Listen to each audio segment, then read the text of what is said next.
Hello everyone, welcome to our YouTube channel CCA Academy. In today's video, we are going to discuss about Vedic education system. तो वैदिक education system पढ़ने से पहले हमें थोड़ा सा पता होना चाहिए कि हाँ जी जो वैदिक एजुकेशन है इसमें मतलब एजुकेशन में डेवलपमेंट कैसे हुई थी, कैसे कौन सा पीरियड पहले आया था, थोड़ी सी पहले उसकी बात कर लेते हैं। तो firstly we will discuss about development of education system. तो जब डेवलपमेंट हो रही थी एजुकेशन सिस्टम की तो हमारे सामने मतलब 3 पीरियड आए थे एक तरह से, एक एंशिएंट प्राचीन, मेडिवल, फिर आया था मॉडर्न पीरियड। तो जो एंशिएंट पीरियड था इसमें करते हैं हम वैदिक एजुकेशन की बात। तो एग्जाम में क्वेश्चन अराइज हो सकता है कि हाँ जी कौन से काल में हम वैदिक एजुकेशन की बात करते हैं, तो कौन सा काल हुआ, एंशिएंट पीरियड। ठीक है, तो एंशिएंट पीरियड में सबसे पहले आया हमारे पास वैदिक एजुकेशन, फिर ब्राह्मणिक एजुकेशन, फिर बुद्धिस्टिक एजुकेशन। तो ध्यान रखना है हमने कि जो वैदिक पीरियड है वो कौन से काल में आ रहा है, that is ancient period. Okay, उसके बाद जो मेडिवल पीरियड था इसमें हम बात करते हैं मुस्लिम एजुकेशन की। नेक्स्ट मॉडर्न पीरियड में बात करते हैं pre independence period and post independence period, मतलब स्वतंत्रता से पहले वाले की बात एंड स्वतंत्रता के बाद की बात। ठीक है, मतलब स्वतंत्रता से पहले जब अंग्रेजों के स्मूथ था हमारा, मतलब एक तरह से सब कुछ उन्हीं का ही राज था, तो उसकी बात, और आफ्टर इंडिपेंडेंस की बात वो हम मॉडर्न पीरियड में करते हैं। बट हमारा जो सिलेबस है जो मेंशन किया गया है उसमें सिर्फ और सिर्फ वैदिक एजुकेशन और बुद्धिस्टिक एजुकेशन के बारे में ही मतलब एक तरह से सिलेबस जो भी बताया गया है। ठीक है, तो उसी की ही हम बात करेंगे, बट आज के लेक्चर में सिर्फ और सिर्फ वैदिक एजुकेशन की बात करेंगे। ठीक है, तो फर्स्टली हमें पता होना चाहिए कि जो वेदा है या वैदिक एजुकेशन है या वेदा है, वट एवर जो भी बात कर रहे हैं हम, ये कौन से रूट वर्ड से लिया गया है। तो Veda is taken from root word विद। ये भी पता होना चाहिए कि जो वेद है वह विद वर्ड से लिया गया है, विच मीन्स टू नो, जिसका मतलब है कुछ जानना, और टू नॉलेज मतलब कुछ ज्ञान लेना। वेद मीन्स ज्ञान लेना। ठीक है, ओके। तो जो वेद थे ये क्या थे, एक तरह से उस टाइम सेक्रेड बुक्स थी। वेद ही आए थे सबसे पहले, बोला ना कि एंशिएंट पीरियड में हम सबसे पहले वेदों की ही बात करते हैं, सबसे पहले वेद ही आए हैं। ओके, तो ये जो वेद हैं बेस्ड ऑन 4 वेदास, मतलब 4 वेद हैं हमारे पास, इनके बारे में भी हमें पता होना चाहिए कि एग्जाम में पूछा जा सकता है क्वेश्चन। तो कौन कौन से हैं, फर्स्ट ऋग्वेदा, सामवेदा, अथर्ववेदा एंड यजुर्वेदा। ये जो ऋग्वेदा है दिस इज ओल्डेस्ट, सबसे पुराना वेद कौन सा है, दैट इज ऋग्वेदा। और इसमें कितने सूक्त हैं टोटल, मतलब कितने हाइमन है, that is 1028 hymn are present in Rigveda. Rigveda में 1028 हाइमन होते हैं। ठीक है, उसके बाद ये जो सामवेद है, सामवेद में पाए जाते हैं 1549, 1549। ठीक है, नेक्स्ट अथर्ववेदा, मतलब ये जो ऋग्वेद है, ऋग्वेद है सबसे पुराना वेद जिसमें वेदों के बारे में बात की गई है, सबसे फर्स्ट जो वेद आया है। और ये जो सामवेद है इसमें म्यूजिकल नोटेशन की बात की गई, मतलब गीत के रिगार्डिंग कुछ भी बात की गई है। और ये जो अथर्ववेदा है इसमें अथर्ववेदा में बात की है जैसे मतलब किसी को कोई प्रॉब्लम है, किसी को कोई बीमारी है, उसके लिए बोलते हैं कि हाँ जी ये मंत्र पड़ेगा और वो बीमारी छू मंत्र हो जाएगी, मतलब वो बीमारी चली जाएगी। जैसे मतलब कुछ एक तरह से सुपरस्टिशन भी होते हैं कि हाँ जी ये मंत्र पढ़ेंगे और जादू टोना हो गया है, ठीक है ना, मंत्र पढ़ेंगे और वो चले जाएगी बीमारी। तो मतलब एक तरह से magical spell used to against diseases, वो कौन से वेद में था, दैट इज अथर्ववेद। ठीक है, नेक्स्ट यजुर्वेद। यजुर्वेद में किसका था, यज्ञ का अनुष्ठान या श्लोकों व मंत्र वगैरह जो भी थे वो किस में आते थे, दैट इज यजुर्वेद में आते थे एक तरह से। ठीक है, तो आपको थोड़ा सा वेदों के बारे में भी पता होना चाहिए कि हाँ जी कितने वेद हैं, कौन से क्या है, सबसे पुराना वेद कौन सा है। ठीक है, अब सबसे पहले हम बात कर लेते हैं वैदिक एजुकेशन में। यहाँ पे हम नॉर्मल एजुकेशन की बात नहीं कर रहे हैं क्योंकि हमें पता है एजुकेशन का मेन मोटिव होता क्या है, ऑल राउंड डेवलपमेंट। बट हम वैदिक एजुकेशन पीरियड की एजुकेशन की बात करें क्योंकि एजुकेशन आज के टाइम में एजुकेशन का जो मीनिंग है दैट इज़ डिफरेंट फ्रॉम वैदिक एजुकेशन। जो वैदिक काल में एजुकेशन थी उसी के अकॉर्डिंग हम बात करेंगे आज। ठीक है, तो वैदिक काल में एजुकेशन के फीचर क्या थे, एक था education is source of light, कि जो ज्ञान है वही मतलब लाइट का एक तरह से सोर्स है। ज्ञान कभी भी अंधेरे की तरफ नहीं लेके जाता है, ज्ञान हमेशा हमें सही रास्ते में ही लेके जाता है। ठीक है ना, तो education is source of light, enlightenment का एक साधन क्या है, ज्ञान। बोलते हैं ना कि education is third I of the person, ये भी आपको पता होना चाहिए। वैदिक एजुकेशन में बोला गया था कि जो एजुकेशन है, एजुकेशन इज थर्ड आई, जो ज्ञान है वही किसी इंसान की तीसरी आंख है। तो ये भी आपको पता होना चाहिए कि हाँ जी किस पीरियड में ऐसी बात बोली गई है, किस पीरियड में बोला गया कि education is source of light. Main source light कौन सा है एजुकेशन, किस पीरियड में बोला गया है, वैदिक पीरियड में। ठीक है, नेक्स्ट एजेंसी ऑफ इम्प्रूवमेंट, कि जो एजुकेशन है वो इम्प्रूवमेंट का ही साधन है, इम्प्रूवमेंट ही होगी, ये तो नेचुरल सी बात है। ठीक है, next not merely book learning. अब वैदिक एजुकेशन के अकॉर्डिंग जो एजुकेशन है ये सिर्फ और सिर्फ बुक लर्निंग ही नहीं होगी। क्यों? अब नॉर्मली आजकल की एजुकेशन देखा जाए तो बुक लर्निंग है, बच्चे क्लास में टीचर पढ़ा रहा है, ज़रूरी नहीं है वो अच्छे से सुनेंगे, उनको पता है कि चलो कोई बात नहीं, यहाँ पे नहीं पढ़ेंगे तो हम घर में बुक्स से पढ़ लेंगे। बट वैदिक एजुकेशन के टाइम पे बुक्स भी नहीं होती थी, जो भी मतलब वहाँ पे गुरुकुल में उनको पढ़ाया जाता था, शिष्य बोलते थे उस टाइम, जो भी स्टूडेंट्स होते थे उनको जो भी पढ़ाया जाता वो बड़े ध्यान से सुनते थे, बड़े स्पिरिचुअली तरीके से सुनते थे, सो दैट वो चीज़ें उनको वहीं पे ही रिटेन हो जाए। इतने बड़े बड़े मंत्र होते थे, बुक्स तो थी नहीं, जो भी मतलब उनका टीचर बताएगा, है ना, गुरु जो भी बताएगा वो बच्चों को सुन के अच्छे से ध्यान रखना पड़ेगा। ठीक है, तो मतलब यहाँ पे बोलेगा नॉट मेयरली बुक लर्निंग, की जो एजुकेशन है वो सिर्फ और सिर्फ बुक लर्निंग ही नहीं है। ये कौन से पीरियड में बात बोली गई है?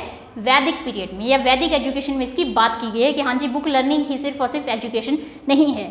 ठीक है, okay, next character and personality development. अब नेचुरल सी बात है, एजुकेशन लेंगे तो करेक्टर एंड पर्सनालिटी डेवलप तो मस्ट है, होगी ही। ठीक है, नेक्स्ट अटेनमेंट ऑफ गॉड।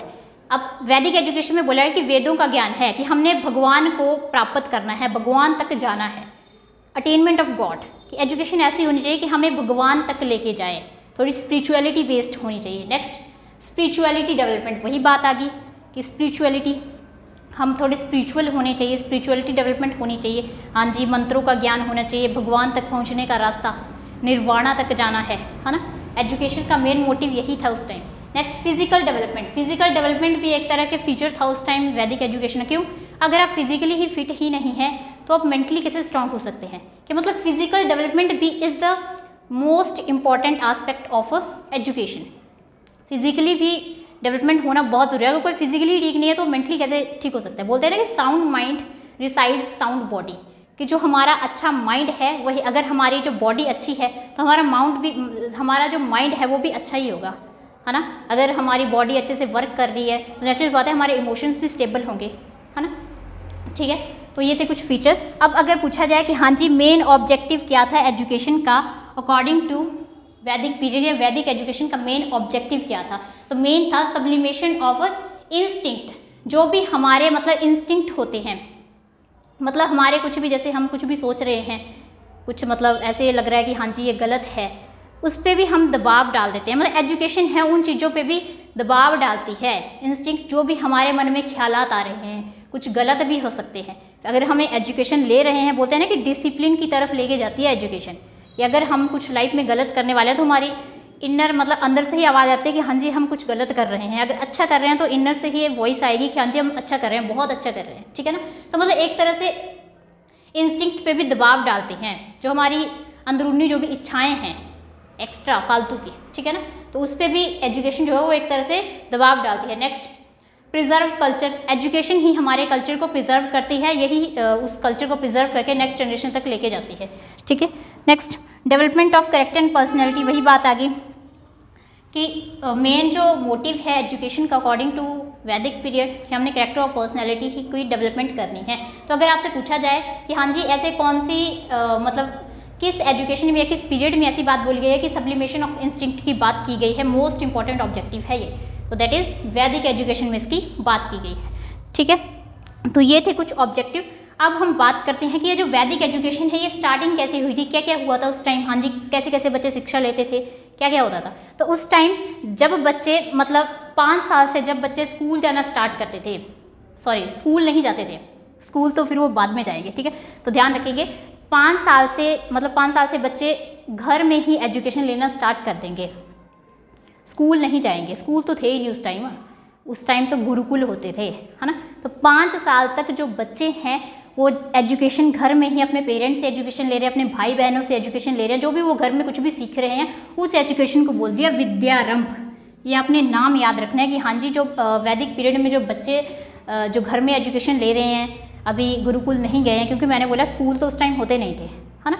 अब हैं आजकल हैं स्कूल, उस टाइम नहीं होते थे, उस टाइम गुरुकुलों में होती थी एजुकेशन। बट जब तक वो गुरुकुल नहीं गए उससे पहले 5 साल से स्टार्ट होती थी ये स्टेज, ठीक है ना। 5 साल से बच्चे मतलब घर में जो भी शिक्षा ले रहे हैं, जो भी पेरेंट्स उनको सिखा रहे हैं, दैट इज़ विद्यारंभ, ये नाम याद रखना है। फिर जब क्या बोलते हैं, बच्चे हैं गुरुकुल जाना स्टार्ट कर देंगे कुछ दिनों बाद, मतलब एक तरह से फॉर्मल एजुकेशन लेना स्टार्ट कर देंगे, तो उसको बोलते हैं उपनयन सेरेमनी, उपनयन संस्कार। ये भी आपने याद रखना है कि हाँ जी, जब गुरुकुल में बच्चे जाना स्टार्ट कर देते हैं तो उसको क्या बोलते हैं, तो उसको बोलते हैं उपनयन संस्कार। फिर इसमें भी क्या होता था, जो ब्राह्मण थे उनको 8 साल तक, मतलब जो 8 साल का बच्चा ब्राह्मण होता था वो 8 साल से उसको उपनयन सेरेमनी, मतलब वो गुरुकुल में भेज दिया जाता था। ब्राह्मण का बच्चा सबसे पहले जाता था 8 साल पे। उसी तरह अगर क्षत्रिय का बच्चा था तो वो 11 साल से जाएगा, है ना। वैश्य का कोई बच्चा है वो 12 साल से जाएगा, कहाँ, उपनयन सेरेमनी, मतलब उपनयन गुरुकुल्स वगैरह में स्टडी करने के लिए, ठीक है। फिर ब्राह्मण, उस टाइम ब्राह्मण को क्या कंसीडर किया जाता है कि जो ब्राह्मण है उनको श्रेष्ठ माना जाता था, उनको ऐसा बोला जाता है कि हाँ जी ये टीचिंग वाला ही काम करेंगे, टीचिंग और लर्निंग का काम ब्राह्मण को सौंप दिया। क्षत्रिय थे उनको किसी की प्रोटेक्शन करने या रक्षा का कार्य दे दिया। फिर ये जो वैश्य थे इनको व्यापार करने का काम दे दिया। तो इनके थोड़े से वर्किंग भी आपको पता हो जाए कि हाँ जी उस टाइम पूछ सकते हैं कि हाँ जी वैदिक एजुकेशन के टाइम जो ब्राह्मण थे उनको क्या काम दिया था, तो पता होना चाहिए। उनको टीचिंग लर्निंग उनको श्रेष्ठ माना जाता था उस टाइम, ठीक है, ओके। नेक्स्ट, ये जो गुरुकुल थे, गुरुकुल में जो बच्चे मतलब पढ़ रहे हैं, है ना, उनको क्या कंसीडर किया जाता था, उनको कहीं कंसीडर किया जाता था ब्रह्मचारी। ये भी आपको ध्यान रखना है कि गुरुकुल में जो बच्चे एजुकेशन ले रहे थे उनको बोल देंगे ब्रह्मचारी अकॉर्डिंग टू वैदिक एजुकेशन पीरियड, ओके। अब ये जो ब्रह्मचारी थे ये भी 2 तरह के थे। फर्स्ट इज उपकुरुवाना, सेकेंड वन इज नैष्ठिका ब्रह्मचारी। उपकुरुवाना ब्रह्मचारी एंड सेकेंड वन इज नैष्ठिका ब्रह्मचारी। अब ये उपकुरुवाना ब्रह्मचारी क्या है, उपकुरुवाना ब्रह्मचारी ऐसे हैं कि कुछ टाइम तक एजुकेशन लेंगे, उसके बाद मतलब शादी वगैरह हो गई, शादी से पहले पहले तक उपकुरुवाना वाले क्या लेंगे, शिक्षा लेंगे, कहाँ पे, गुरुकुल में, ठीक है। उसको बोलते जब शादी से पहले पहले गुरुकुल में जो कोई भी शिक्षा ले रहा है उसको बोलते हैं उपकुरुवाना। और शादी के नैष्ठिका जो ब्रह्मचारी है उसमें क्या होगा, उसमें जो पर्सन है पूरी जिंदगी एजुकेशन लेता ही रहेगा। अब पूछा जाता है एग्जाम में कि हाँ जी शादी से पहले पहले या कुछ टाइम के लिए जो ब्रह्मचारी, मतलब ब्रह्मचारी का टाइप में पूछ लेंगे कुछ भी कि हाँ जी गुरुकुल में एजुकेशन ले रहा है कोई भी पर्सन, कब तक, कुछ टाइम तक, शादी से पहले पहले तक, तो उसको क्या कंसीडर करते हैं, उसको करते हैं उपकुरुवाना। और जो पूरी लाइफ टाइम एजुकेशन लेता ही रहता है उसको कंसीडर किया जाता था नैष्ठिका ब्रह्मचारी। तो अपने नाम भी याद रखना है, ठीक है।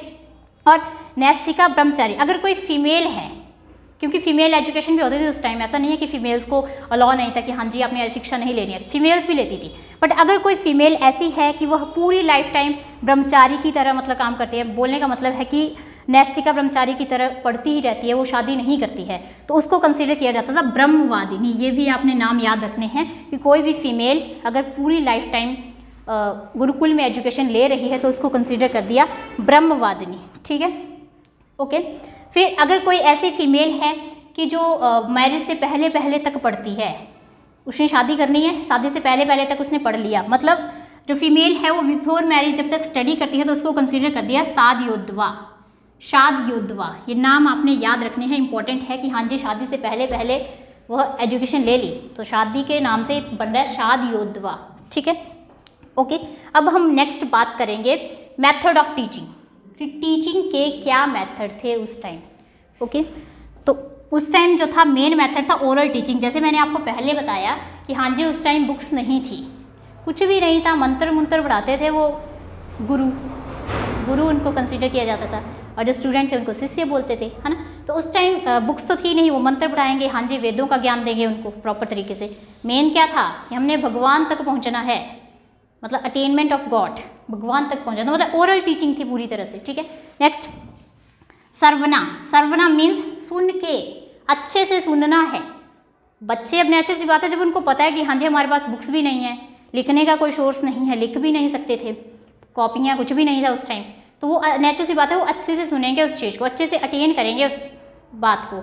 अदरवाइज आजकल का एजुकेशन सिस्टम ऐसा है कि हाँ जी बच्चे का मूड होगा तो ठीक है, नहीं तो उसको पता है कि हाँ जी हमारे पास बुक्स है हम खुद ही पढ़ लेंगे। उस टाइम ऐसा कुछ नहीं था, उस टाइम के बच्चों में इतनी इंटेलेक्चुअल इतनी स्पिरिचुअल पावर होती थी, उनका माइंड भी लेवल भी काफ़ी तेज होता था, क्योंकि देखो इतने सारे मंत्र हैं कैसे याद रखने, तो फिर उनका मतलब माइंड लेवल भी उसी अकॉर्डिंग बन चुका था। तो सर्वना मीन्स अच्छे से सुनेंगे, मनना मीन्स चिंतन करेंगे, थिंकिंग करेंगे, ठीक है। नेक्स्ट निधि ध्यासना, निधि ध्यासना मीन्स उस चीज़ को अप्लाई करेंगे फिर वो अपनी लाइफ में, ठीक है। तो ये थे कुछ मेथड्स ऑफ टीचिंग। मेन है आपको पता होना चाहिए कि हाँ जी वैदिक एजुकेशन में मेन जो मेथड ऑफ टीचिंग था that is oral teaching, orally बच्चों को पढ़ाया जाता था, ठीक है। Next, duration of education, education का टाइम पीरियड क्या था, ठीक है। तो ड्यूरेशन ऑफ एजुकेशन, जो ब्राह्मण थे वो 24 साल तक एजुकेशन लेते थे, उसके बाद ही वो शादी कर सकते थे। तो जो ब्राह्मण 24 साल तक एजुकेशन लेंगे उनको कंसीडर कर दिया वाशु, ठीक है। नेक्स्ट, क्षत्रिय, क्षत्रिय 36 साल तक एजुकेशन ले सकते थे, उससे पहले वो शादी नहीं कर सकते थे। अगर एजुकेशन लेने, अगर कोई कहाँ जा रहा है, उपनयन सेरेमनी, गुरुकुल में स्टडी कर रहा है, ठीक है, तो उनको कंसीडर करते थे रुद्र। उसी तरह अगर वैश्य है कोई तो 48 साल तक वो शादी नहीं कर सकती, ठीक है, अगर एजुकेशन लेनी है तो उसको कंसीडर कर दिया आदित्य, ठीक है। ओके, ये आपने इसमें ध्यान रखना है। ओके, और उस टाइम क्या होता था, जो शिष्य होते थे वो अपने स्टडी तो करवा रहे हैं, हाँ जी, गुरुकुल में भेजे। गुरुकुल क्या होता था, गुरु का एक अपना घर होता था, वहाँ पे स्कूल तो थे नहीं, गुरुकुल मतलब जंगलों में बनाए होते थे, मतलब गुरुकुल मीन्स गुरु का घर, वहाँ पे जाएंगे बच्चे पढ़ने के लिए परमानेंटली कुछ टाइम पीरियड के लिए, ठीक है ना। तो उस टाइम क्या होता था, जो बच्चे हैं, जो शिष्य हैं, वो गुरु के लिए भी भिक्षा मांगने जाते थे, मतलब खुद भी उन्होंने वहीं से ही खाना है और अपने टीचर के लिए, अपने गुरु के लिए भी वहीं से ही लेके आना है, मतलब भिक्षा मांग के। तो उसको क्या कंसीडर किया जाता था, उसको बोलते थे एलम सिस्टम। ये भी आपने नाम याद रखना है कि एलम सिस्टम होता क्या है, ठीक है। इसके बाद नेक्स्ट कि जो जब इनकी एजुकेशन पूरी हो जाती थी गुरुकुल में, तो जो लास्ट इंस्ट्रक्शन जो टीचर, गुरु जो देता था, क्योंकि उस टाइम टीचर नहीं बोलेंगे, उस टाइम बोलेंगे अध्यापक या गुरु, जो गुरु था अपने शिष्य को जो लास्ट में इंस्ट्रक्शन दे रहा था उसको बोलते थे समावर्तना संस्कार। ये भी आपने याद रखना है कि हाँ जी, समावर्तना संस्कार होता क्या है, जो गुरु अपने शिष्य को लास्ट टाइम इंस्ट्रक्शन दे रहा है, दैट इज समावर्तना संस्कार। ओके, नेक्स्ट, रोल ऑफ गुरु, या जो गुरु था, जो अध्यापक था, उसका क्या रोल था at the time of Vedic education. तो जो गुरु था, गुरु को कंसिडर किया जाता था फादर की तरह, कि जो गुरु है वो बच्चों के लिए, जो शिष्य हैं उनके लिए पिता के समान था, और जो शिष्य हैं उनके लिए गुरु भी, मतलब गुरु के लिए जो शिष्य थे वो अपने बच्चों की तरह थे, ठीक है। मतलब टीचर को एक तरह पिता के समान माना जाता था उस टाइम। ओके, ठीक है। और मेन जो रोल था गुरु का, that is walking library, walking चलती फिरती लाइब्रेरी। अब लाइब्रेरी, मैंने बोला ना उस टाइम बुक्स नहीं होती थी, तो बच्चों के लिए तो नेचुरल सी बात है, वो लाइब्रेरी के ही समान थे टीचर को बहुत इंटेलेक्चुअल माना जाता था। उस टाइम टीचिंग का काम उसी को दिया जाता था जिसमें, मतलब अब इतने सारे मंत्र होते हैं, जिसको मंत्रों का ज्ञान होगा, ओरली उन चीज़ों को याद रखेगा, उसी को ही टीचिंग प्रोफेशन में दिया जाता था कि हाँ जी ठीक है, मतलब वो इंटेलेक्चुअल माना जाता था टीचर को। जहाँ पे टीचर जा रहा है वहाँ पे उसकी बहुत मतलब अच्छे से कदर की जाती थी, अच्छे से मतलब रिस्पेक्ट होती थी, ठीक है ना। तो इसीलिए जो टीचर है उसको वॉकिंग लाइब्रेरी कंसीडर किया जाता था एट द टाइम ऑफ वैदिक पीरियड, ठीक है। ये भी आपने ध्यान रखना है। ओके, और अगर डीमेरिट की बात की जाए कि हाँ जी क्या कमियां थी उस टाइम वैदिक एजुकेशन में, तो सबसे बड़ी डीमेरिट ये है कि उस टाइम जो शूद्रास थे उनको कोई भी एजुकेशन नहीं प्रोवाइड की जा रही थी वैदिक एजुकेशन के पीरियड में, ठीक है। शूद्रास को एजुकेशन लेने का हक नहीं था, फीमेल्स को था एजुकेशन लेने का हक, बट शूद्रास को नहीं था। This is the one of the major demerit of Vedic education. ये भी आपने ध्यान रखना है, क्वेश्चन एग्जाम में किसी भी तरह अराइज हो सकता है। So this is all about Vedic education system. So thanks for watching the video.